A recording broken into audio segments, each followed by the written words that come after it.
हमारे बहुत ही प्रिय भाई अभिमन्यु कोहार। बहुत बहुत धन्यवाद भाई अनीश खटखट जी का।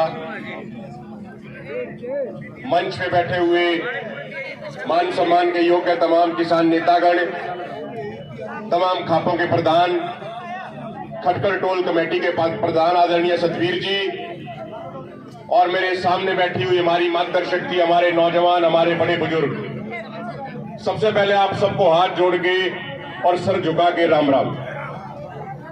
साथियों, आदरणीय सतवीर पहलवान जी को और पूरी खटखड़ टोल कमेटी को मैं सबसे पहले बधाई देना चाहता हूं। आप सबको मैं बधाई देना चाहता हूं। पहली बधाई इसलिए कि इतनी बड़ी पंचायत आपने करके सरकार को दिखा दिया कि ये किसान ना तो थका है ना ये किसान झुका है। जब भी जरूरत पड़ेगी हजारों लाखों की संख्या में ये किसान दोबारा से सड़कों पे आ जाएगा। दूसरी बधाई इसलिए, और उस बात को बताने से पहले एक बात कहना चाहता हूं। आपकी खटखड़ टोल कमेटी की कार्यशैली देख के मैं आपको यह कहना चाहता हूं कि जींद के भाइयों, आपका नेतृत्व जो खटखड़ टोल कमेटी कर रही है, इस खटखड़ टोल कमेटी के मजबूत हाथ हैं, बहुत बढ़िया तरीके से आपका नेतृत्व कर रहे हैं और आप सबका नेतृत्व सुरक्षित हाथों में है। आप तन मन धन से इनका सहयोग करते रहिए, ये हमेशा आपको मजबूती से आगे बढ़ाते रहेंगे। साथियों, 3-4 दिन पहले जब अनीश भाई से बात हुई तो अनीश भाई को मैंने कहा कि 11 तारीख को आपका प्रोग्राम है सिंगू बॉर्डर के ऊपर, वो हम सबका प्रोग्राम है और आपको निश्चित ही पहुंचना है। तो अनीश भाई ने कहा कि 11 तारीख विजय दिवस है और हम पहले खटखड़ टोल पे 11 तारीख को ही प्रोग्राम करना चाहते थे, लेकिन जब हमें मालूम चला कि आप सब लोगों ने 1.5-2 महीने पहले से ही 11 तारीख तय कर रखी है सिंगू बॉर्डर की, तो आपके कार्यक्रम को देखते हुए हमने अपना कार्यक्रम 12 तारीख का कर लिया। साथियों, जो ये भावना है एकता की, जो ये भाईचारे की भावना, ये किसी आंदोलन को मजबूत बनाती है। अगर 11 तारीख को 2 प्रोग्राम हो जाते तो दोनों प्रोग्रामों पे असर पड़ता, लेकिन कल का प्रोग्राम भी बढ़िया हुआ और आज का प्रोग्राम आपने रिकॉर्ड तोड़ प्रोग्राम किया है। मैं तमाम संगठनों से हाथ जोड़कर यह रिक्वेस्ट विनती करना चाहता हूं, हो सकता है हमारी पॉलिसियों में थोड़ा थोड़ा फर्क हो, लेकिन यदि कभी कोई एक साथी प्रोग्राम दे दे तो उसके खिलाफ में, उसके पैरेलल में कोई दूसरा प्रोग्राम ना दे और जिस साथी ने प्रोग्राम दिया पहले उसको मजबूत करने का कार्य करे।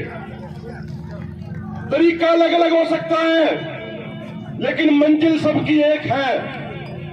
और मैं एक अंतिम बात कहना चाहता हूं साथियों, जो वर्तमान सरकार है हमारे देश में और हमारे प्रदेश में, यह सरकार बदले की भावना के तहत आपके साथ कार्रवाई कर रही है।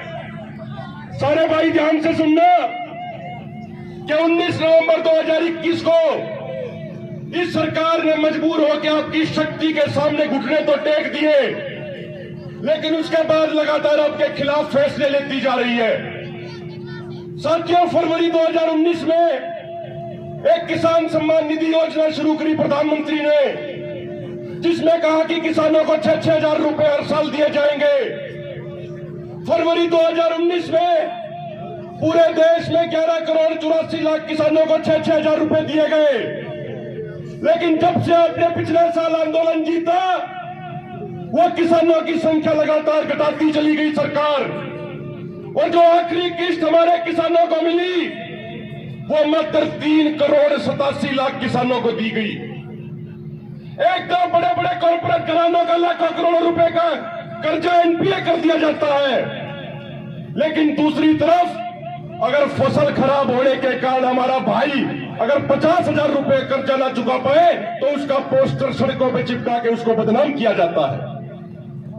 भाइयों बहनों, मेरे किसान साथियों, मेरी मातृशक्ति, एक बात कहना चाहता हूं, एमएसपी हमारे लिए बहुत जरूरी है, फसल के मुआवजे की लड़ाई बहुत जरूरी है, लेकिन ये लड़ाई जब लड़ पाएंगे जब हमारी जमीन हमारे पास रहेगी।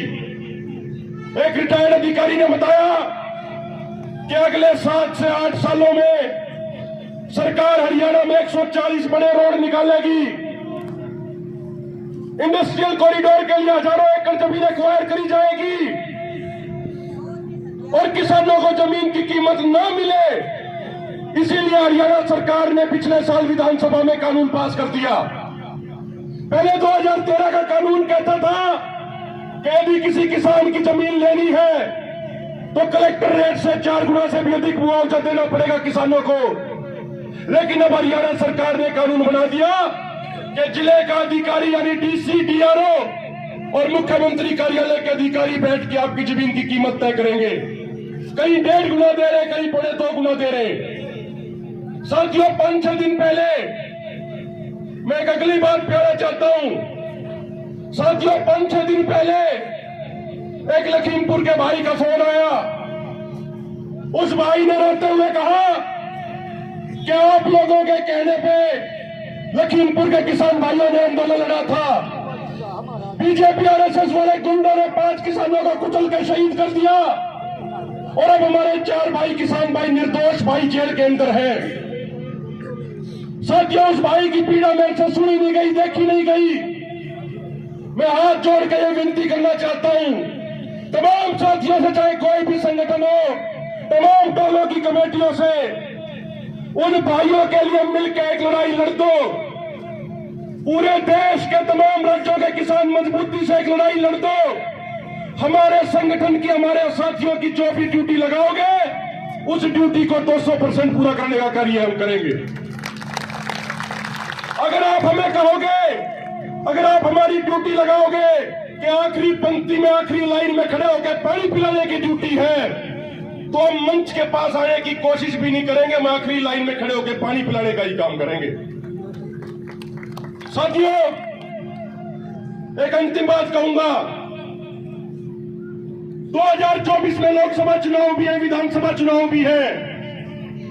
ये राजनीतिक पार्टियां सिर्फ एक चीज से डरती हैं और वो है इनकी चुनाव में हार। वो इस बात का डर है कि कभी इनकी कुर्सी ना छिन जाए। इसके अलावा हमारे और आप जैसे हजारों लोग चाहे मरते रहे, चाहे कटते रहे, चाहे भूखे रहे, चाहे प्यासे रहे, किसी राजनेता को कोई फर्क नहीं पड़ता। कोई राजनीतिक पार्टी चोर है तो दूसरी डाकू है तो तीसरी लुटेरी है। जब आपने 5 सितंबर को इस बैठे हुए भाईचारे ने जब मुजफ्फरनगर में लाखों की संख्या में अपनी ताकत दिखाई थी, तो उसके बाद मोदी सरकार समझ गई थी कि ये हरियाणा पंजाब वाले सारे यूपी के अंदर घुस जाएंगे और चुनाव में बीजेपी की जमानत जब्त हो जाएगी। इसीलिए तीनों कानून सरकार ने उल्टे लिए। मैं आपसे निवेदन करना चाहता हूं कि साल 2023 को आंदोलन का साल बना दो। 2023 बेशक सड़कों में बैठ के निकालनी पड़े, बेशक सड़कों में बैठ के संघर्ष करना पड़े, वो संघर्ष करके दिखा दो। 2024 के चुनाव से पहले जो चाहोगे, जैसा चाहोगे, ये सरकार आपके पैरों में पड़ के आपकी बातें पूरी करेगी। और एक आखिरी पंक्ति कहता हूं भाइयों, वो अलग बात है कि प्रकृति ने हमारी अलग जगह ड्यूटी लगाई तो 5-7 आदमी हमें ज्यादा जानने लग गए देश में।